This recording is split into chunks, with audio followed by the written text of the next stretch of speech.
Соңғы онжылдықтарда біз өзге жұлдыздар айналасындағы мыңдаған әлемдерді таптық. НАСАның жаңа астрофизикалық миссиясы оларды көбірек табуға көмектеседі.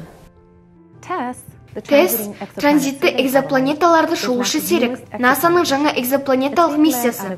Оны MIT басқарады, және ол таяудағы жарық жұлдыздар айналасынан мыңдаған жаңа планеталар табады. Ол Кеплер миссиясының деректерін басшылыққа алады, тек басты назарды көршілес жақын жұлдыздарға аударады. Және бұл мына маңызды сұраққа жауап беруге көмектеседі. Біздің ең жақын жұлдызды көршілеріміздің қайсысының планеталары бар? 2 жылдық шолу кезінде ТЭСС планеталар белгісін іздейді. Жер шамаластардан бастап, Юпитерден үлкен алыптарға дейін. ТЭСС бұл жаңа әлемдерді, немесе экзопланеталарды, Кеплер миссиясы сияқты транзит әдісімен іздейді. Планета өз жұлдызының алдынан өткенде, жарықтың бір бөлігін тұтып, оның сәл көмескіленуін туғызады. ТЭСС осы болымсыз өзгерісті бақылап, тіпті оны планетаның кейбір негізгі ерекшеліктерін, мысалы өлшемдері мен орбитасын анықтауға қолданылады.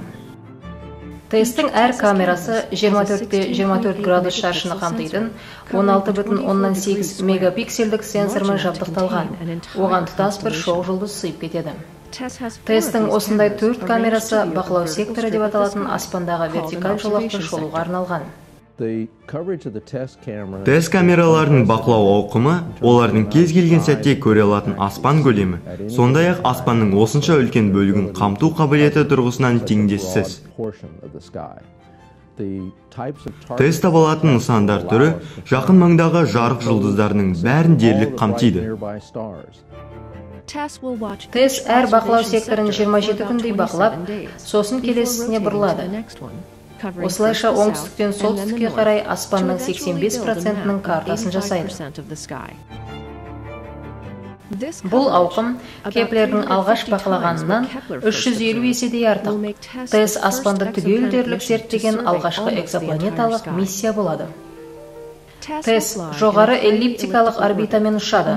Бұл түсіруге болатын аспан мөлшерін барынша арттырады. Және ол ай орбитасымен мұқият сәйкестендірілген.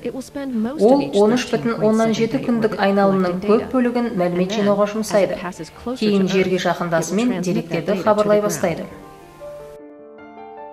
ТЭССтің бақылау секторлары қиылысатындықтан, полюс маңында тұрақты бақыланатын облыс болады.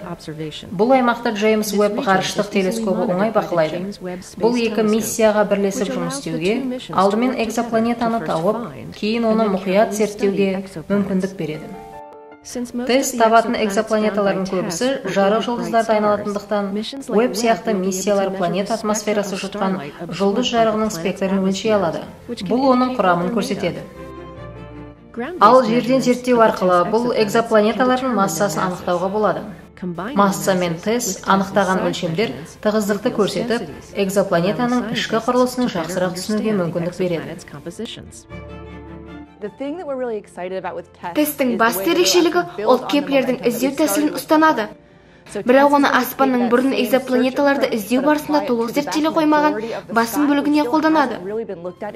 ТЭСС жақын жарық жұлдыздарды қоршаған планеталарға баса назар аударып, бізге олардың құрылысы мен атмосфера құрамын талдауға жол ашады. Және бұл галактиканың алыс аймақтарындағы тым ғашық жұлдыздарды зерттей бастағанда шешуші маңызға ие болмақ. ТЭСС экзопланеталарды зерттеудің жаңа дәуірінің бастамасы және жерден тыс әлемдер туралы түсінігімізді біржолата кеңейтеді.